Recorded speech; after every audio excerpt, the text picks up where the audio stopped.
फल है, ये फसलें हैं, ये अनाज है, इनको सुरक्षित रखोगे तब तुम्हारा पेट भरेगा, नहीं तो सुरक्षित नहीं रखा तो तुम्हारा पेट भरने वाला नहीं है। एक संगीतकार को संगीत सीखने का प्रयास करना पड़ता है, अभ्यास करना पड़ता है। ऐसा थोड़ी है कितना भी महंगा इंस्ट्रूमेंट ला करके तुम्हारे सामने रख दो और बोलो कि बजाओ, यदि बजाना नहीं आता तो उस लाख के इंस्ट्रूमेंट की कोई कीमत नहीं हुआ करती है। वह अभ्यास करना पड़ता है। ये बच्चियां बैठी हैं, एक प्रस्तुति देना है स्टेज पर, मंच पर एक सांस्कृतिक प्रस्तुति देना है तो 8-8, 10-10 दिन प्रयास करना पड़ता है, पुरुषार्थ करना पड़ता है। मालूम है 10 दिन की तैयारी, प्रस्तुति 10 मिनट की।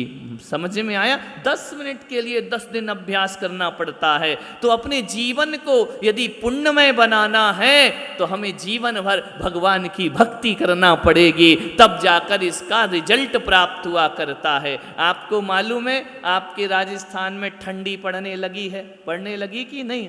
नहीं, हमारे यहाँ नहीं पड़ती। यहाँ तो मुश्किल से 4-6 दिन पड़ेगी दिसंबर में। यहाँ तो गर्म कपड़े भी नहीं पहनना पड़ते हैं। लेकिन आपके यहाँ बांसवाड़ा में ठंड पड़ने लगी। दिवाली से आदमी सोचने लगता है कि ठंड आ गई। मालूम है आपको कि जब ठंड लगती है तो क्या करते हो आप? गर्म कपड़े पहनते हो, स्वेटर पहनते हो, ऊनी कपड़े पहनते हो। कितने महीने पहनते हो? बोलो। 4 महीने कहाँ पड़ती है अब? 2, 2.5, 3 महीने है ना। मान लो कि 2 महीने ठंड जोर से पड़ी तभी पहनोगे। आप ये बताओ 2 महीने पहनते हो गर्म कपड़े, आप कितने 2 महीने पहना ठंड से बचने के लिए? एक बात बताइए, कभी सोचना, कपड़ों में भी चिंतन कर सकते हो, हर चीज में सोच सकते हो। 2 महीने की ठंड से बचने के लिए वो ऊनी कपड़ा 2 महीने आपकी ठंड से रक्षा करता है। एक बात बताओ, तुम उन कपड़ों की रक्षा कितने महीने करते हो? विचार करिए। 10 महीने तुम संभाल के रखते हो, तब 2 महीने वो तुम्हारी रक्षा करता है, तब वो तुम्हें बचाता है। 10 महीने संभालोगे तब 2 महीने कपड़ा तुम्हें संभालेगा। विचार समझ में आ रहा है ना? तो जो 10 महीने धर्म करता है तब धर्म 2 महीने तुम्हारी रक्षा करने को तैयार होते हैं। जीवन भर माल विचार करिए। ये फल है, ये फसलें हैं, ये अनाज हैं, इनको सुरक्षित रखोगे तब तुम्हारा पेट भरेगा, नहीं तो सुरक्षित नहीं रखा तो तुम्हारा पेट भरने वाला नहीं है। विचार करो, सोचना है आपको। ये जो आप जो गहने पहनती है ना महिलाएं, बड़े सुंदर सुंदर ऑर्नामेंट पहनते हैं, आभूषण पहनते हैं, मालूम है कब पहनती हो? शादी में, विवाह में, पर्यूषण में, मांगलिक अवसर पर पहनती हो। लेकिन उनकी संभाल कब तक करती हो? जिंदगी भर प्राणों से भी प्यारा उन्हें संभाल के रखते हो, तब जाके आभूषण तुम्हारा सौंदर्य बना करता है। वही मैं आपसे कह रहा हूं, अपने धर्म को भी जो प्राणों से प्यारा संभाल कर रखेगा, धर्म उनके जीवन का सौंदर्य बन जाया करता है। प्राणों से प्यारा धर्म को संभाल करके रखो, तब धर्म हमारी सहायता करेगा। ये जो मिलिट्री में खड़े हैं, सेना पर सीमा पे खड़े हैं ना लोग, रोज रोज युद्ध होता है क्या? रोज रोज जंग होती है क्या? नहीं होती है। फिर भी वो सीमा पे खड़े रहते हैं जवान, लड़ने के लिए तैयार रहा करते हैं। युद्ध तो कभी कभार 5-10 साल में, एक आध बार 20 साल में होता होगा, लेकिन एक बात याद रखना, सैनिक पूरी जिंदगी भर उस सैनिक की रक्षा देश करता है, तब युद्ध के समय सैनिक हमारी रक्षा करता। सीता ने पूरी जिंदगी भर धर्म का पालन किया, पूरी जिंदगी शील व्रत का पालन किया, बचपन से लेकर राम के घर जाने तक, राम के घर से रावण के यहाँ रहने तक भी सीता ने अपना शुभोपयोग नहीं छोड़ा, सीता ने अपना व्रत नहीं तोड़ा। ध्यान रखना, जीवन भर सीता अपने शील की रक्षा करती है, तब एक बार अग्नि कुंड में धर्म उसकी रक्षा करता है। ध्यान रखना, जीवन भर धर्म की रक्षा की थी सीता ने, तब एक बार धर्म। हम सोचते यार कि एक बार मंदिर जाएं और जिंदगी भर धर्म हमारी रक्षा करते रहे। नहीं, धर्म रक्षा कब करता है? जब संकट आते हैं। धर्म रक्षा कब करता है? ध्यान रखना, छोटी मोटी बातों में धर्म क्या करो, सिर दुख रहा है, ठीक नहीं होता है, लाओ कोई मंत्र दे दो, कोई धर्म दे, ये छोटी मोटी तो मेडिकल की दवाई भी ठीक कर देगी, ध्यान रखना। उसमें ज़्यादा ध्यान लगाने की कोशिश मत करो। पूरी जिंदगी जब दाव पर लगती है तब धर्म हमारी रक्षा को आकर के खड़ा हो जाया करता है। मानतुंग का पूरा जीवन दाव पर लग गया, तब 48 तालों में जिन्हें बेड़ियों में जकड़ के रख दिया, पूरे जीवन भर मानतुंग आचार्य ने धर्म की रक्षा की, तब बुरे दिन में धर्म उनकी रक्षा करता। आज विपत्तियों से तुम कैसे बच जाते हो, कष्ट से कैसे बच जाते हो? आप सब यहाँ बैठे हैं, आपके जीवन में भी तो संकट आते होंगे ना, विपत्तियां आती होंगी, आपत्तियां आती होंगी, निराशा आती होंगी, लेकिन जब वो निराशा चली जाती है तो आपको लगता है यार इतना बड़ा संकट टल गया। कैसे टल गया पता ही नहीं चला। अरे कैसे पता चलेगा? ये संकट तभी टला है जब अच्छे दिनों में तुमने भगवान की भक्ति की है, तब ये संकट ऐसे चला जाता है कि हमको पता ही नहीं पड़ता है। कौन मानस है जीवन में जिसके जीवन में संघर्ष नहीं हुआ करता है? कौन व्यक्ति है इस दुनिया में जिसके जीवन में कोई संकट और कष्ट नहीं आया करते हैं? आप और हम तो मामूली लोग हैं। महापुरुषों के जीवन में भी कष्ट आया करते, तीर्थंकरों के जीवन में कष्ट आए, लेकिन वो कष्ट कैसे निकल जाते हैं पता नहीं चलता है। जब कष्ट होता है तो बहुत बड़ा दिन लगता है, ऐसा लगता कैसे दूर होगा ये संकट, कैसे टलेगा, लेकिन जब टल जाता है ना तो पूरे अपन जितना भी संघर्ष है वो भूल जाया करते हैं और फिर आनंद में जीना प्रारंभ कर देते हैं। विचार करो, कोरोना में कितने लोग चले गए और आज अपन यहाँ बैठ के पूजा कर रहे हैं। क्या काम आया है? मास्क काम नहीं आया, ये सैनिटाइजर काम नहीं आया है, ध्यान रखना, ये वैक्सीन भी काम नहीं आई है। अरे पूरी जिंदगी भर हमने कुछ धर्म कर लिया होगा तो आज यहाँ बैठकर भगवान की पूजा कर।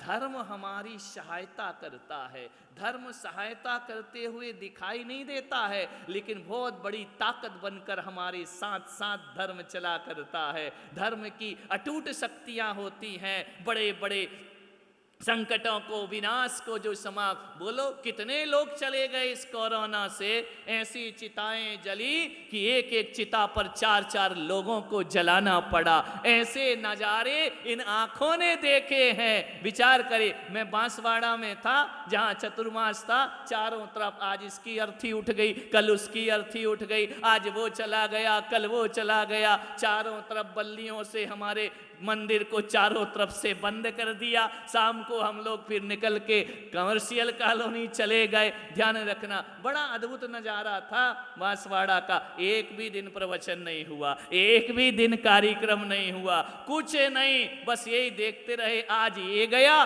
कल वो गया, परसों वो। जवान जवान मौत हो गई। इन आंखों ने जवान मौतों को देखा है, हमने कानों से सुना है, आज इसकी मृत्यु, कल इसकी मृत्यु, उसके बाद भी हम क्यों बच गए? क्या हो गया हमारे जीवन में? जरूर हम सबने कोई पुण्य किया होगा। यदि पुण्य नहीं किया होता ना तो हमारे नाम का शांति विधान हो रहा होता, लेकिन पुण्य किया है इसलिए हम खुद भगवान का शांति विधान यहाँ पर कर रहे हैं। नहीं तो अपने नाम के भी विधान हो सकते थे, अपने भी आ सकता था व्हाट्सएप पर हाथ जोड़े ओम शांति। ध्यान रखना, अपन ने तो सबको ओम शांति दी और अपने यहाँ शांति विधान भगवान का कर। ये पुण्य आड़े आया है। साधु संत भी नहीं बचे हैं, वो भी कोरोना से दुनिया से विदा हो गए। अपन आज सुरक्षित हैं तो लगता नहीं है कि कहीं ना कोई सत्कर्म हमारे जीवन में रहा होगा, लगता नहीं है कभी ना कभी धोखे से भी सच्चे दिल से भगवान का नाम ले लिया होगा, लगता नहीं है हमारे जीवन को कोई ना कोई पुण्य हमने जरूर कमाया है। आज जो पूजा का पुण्य कमा रहे हैं, ना जाने कब हमारे काम आ जाए, ये बता के काम नहीं आएगा, लेकिन जब जब संकट होंगे ये पुण्य हमारा जरूर काम आया करता है। पुण्य कभी व्यर्थ नहीं जाता है, वह अपना फल जरूर देता है, वह अपनी प्रतिक्रिया जरूर देता है। बस फर्क इतना है कि वह बताता नहीं है कि मैंने तुमने ये पुण्य किया उसका ये फल है, लेकिन आज भी सफलता से जीवन चल रहा है, आनंद से जीवन चल रहा। पैसों का संकट आया, इस दिवाली ने वो संकट भी दूर कर दिया। 2 साल जो दिक्कत थी, दुकानें नहीं खुली, इस बार तो इतना मार्केट खुला कि हजारों लोग बाजारों में पहुंच गए। ये व्यवस्थाएं कैसे बन रही हैं, कैसे ये सब कुछ हो रहा है? इसके पीछे कहीं ना कहीं हमारी जिनेंद्र भगवान की भक्ति है, कहीं ना कहीं हमने कोई पुण्य संचित कर लिया है, जो आज इतने आनंद से हार मुकुट बांधे बैठे हुए हैं। नहीं तो ये भी हो सकता था कि माला डल रही होती फोटो पर, आज हार मुकुट पहने बैठे हैं। ये भगवान की भक्ति पूजन है। वो कितनों की फोटो पे अपन डाल भी आए हैं माला पूरे चातुर्मास में। ध्यान रखना, ये पुण्य है हमारा, जिन भक्ति का पुण्य है। इठलाओ इस पुण्य पर। कहते हो ना, हम जैन कुल में जन्मे, अभिमान करो रे। जिनेंद्र भगवान की भक्त, जिनेंद्र नहीं बचाया है, नहीं तो महाविनाश के कगार पर दुनिया जाकर के खड़ी थी। आज हम यहाँ हैं, हमारा पुण्य आड़े आ गया, हमारी भक्ति आड़े आ गई, उसने हमें संकटों से मुक्ति दिलाई है। ऐसी ही भक्ति करते रहो। पूजन विधान के अवसर मिले, अरे सारे काम छोड़ देना, पूजन विधान का अवसर कभी छोड़ना मत, आगे आकर के रहना। कैसे होते हो? जब कोई अच्छा काम होता है, हमारा नाम पहले हो, हमारा नाम पहले हो। पूजन जब धर्म का काम हो तो अपना भी होना चाहिए कि हमारा नाम पहले आना चाहिए, हम सबसे आगे आना चाहिए। हमें सौभाग्य मिलना चाहिए भगवान के अभिषेक का, हमें सौभाग्य मिलना चाहिए मुनियों को आहार देने का, हमें सौभाग्य मिलना चाहिए किसी साधु की, संत की सेवा करने का। इतना आनंदित चातुर्मास यहाँ पर मेरा संपन्न हुआ है, मैं कुछ शब्दों में व्यक्त नहीं कर सकता। हालांकि मेरे चतुर्मास बड़े बड़े शहरों में हुए, बड़ी बड़ी सभाओं में हुए, हजारों हजारों लोग जो प्रवचनों में आते थे, हजारों हजारों लोग जो धर्म से जुड़ते थे, लेकिन इस जंगल में कोई नहीं। लेकिन मैं कह सकता हूँ कि यहाँ पर जो श्रद्धा भक्ति हमारे भक्तों ने दिखाई है, एक एक परिवार ने एक एक दिन का चातुर्मास का सौभाग्य प्राप्त किया है। ये तो शहर में भी प्राप्त नहीं होता। आज हमारे अरिहंत परिवार को सौभाग्य मिला, जिन शरणम तीर्थ पर अकेले विधान का नहीं, आज का पूरा दिन इनके ही द्वारा संपन्न हुआ है। सुबह का आहार, सुबह की पूजन, भगवान का अभिषेक, शांति धारा, उसके बाद यह विधान, अभी शाम को आरती होगी भगवान की, जिनेंद्र भगवान की। एक दिन का चातुर्मास कम से कम अपनी पीढ़ी को कह सकते हैं, हमने 4 महीने का भले नहीं कराया, लेकिन एक दिन का चातुर्मास कराने का सौभाग्य हमने प्राप्त किया। ये संत सेवा, ये गुरु सेवा कहाँ मिलती है? साधुओं की सेवा करने को दुनिया में बहुत पुण्य का योग होता है, तब संत सेवा हमको प्राप्त होती है। ऐसा सौभाग्यशाली परिवार, इसका सौभाग्य अखंड बना रहे, मैं आशीर्वाद प्रदान करता हूँ। ऐसे ही इनके घर में आज ये शांति विधान यहाँ पर हो रहा है। मैं तो यही कहता हूँ कि इस परिवार का हाथ, और जितने भी लोग बैठे, ये मत सोचो कि हमको आशीर्वाद नहीं दे रहे हैं, हम तो सबको देते हैं। मेरी समाज जिसका हम भोजन करते हैं, मेरी वो समाज जिसका हम पानी पीते हैं, हमारी वो समाज जो अपने बच्चों से ज़्यादा अपने संतों का ख्याल रखती है, हमारी वो समाज जो अपने घरों से ज़्यादा भगवान के मंदिरों का ध्यान रखती है, उस समाज का हाथ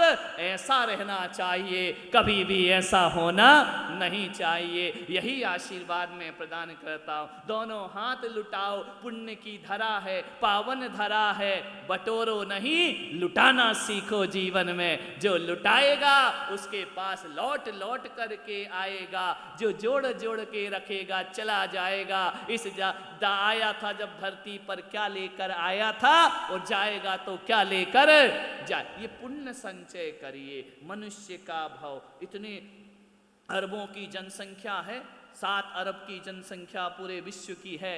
मालूम है, हम मुट्ठी भर लोग ही जैन बन पाए, बाकी लोग जैन नहीं बन पाए। क्यों नहीं बन पाए? मनुष्य तो वो भी बन गए। ध्यान रखना, जैन मनुष्य बनना उतना कठिन नहीं है, जैन बनना बहुत कठिन हुआ करता है। जिनेंद्र की शरण मिलना बहुत कठिन हुआ करता है। आए हम इतना तो करें, जिनेंद्र बन पाए या ना बन पाए, अगले जन्म में जैन बनने की साधना करके यहाँ से जाएं, कि जब भी जन्म हो एक ही प्रार्थना करना, इस तीरथ से जब घर लौटना, अपने घर वापस जाना तो यही कहना कि गर जन्म हो दोबारा मानव जन्म मिले, वो फिर से यही जिनालय जिनवर शरण मिले। यही जीवन का लक्ष्य होना चाहिए। हर जन्म में जिनेंद्र भगवान मिले, हर जन्म में जिनेंद्र की शरण मिले तो हमारा जीवन सार्थक होगा। पूरे परिवार को बार बार आशीर्वाद प्रदान करता हूँ। और अभी विधान बाकी है, अंतिम वलय की पूजन चल रही है। आए आलस में नहीं, पुण्य बड़े जोश से कमाना चाहिए। जैसे सुभाष सेठ दुकान में नोट बड़े जोर से कमाते हैं ना, आने दो आने दो आने दो, वैसे ही आज यहाँ पुण्य की दुकान खुली है, आने दो आने दो आने दो। मालूम है जब खुशी होती है तो क्या करता है आदमी? ऐसा मुंह लटका के बैठता है क्या? खुशी होती तो क्या करता है? झूमता है, नाचता है, कूदता है। आनंद में जब होता है तालियां अपने आप बज जाती हैं।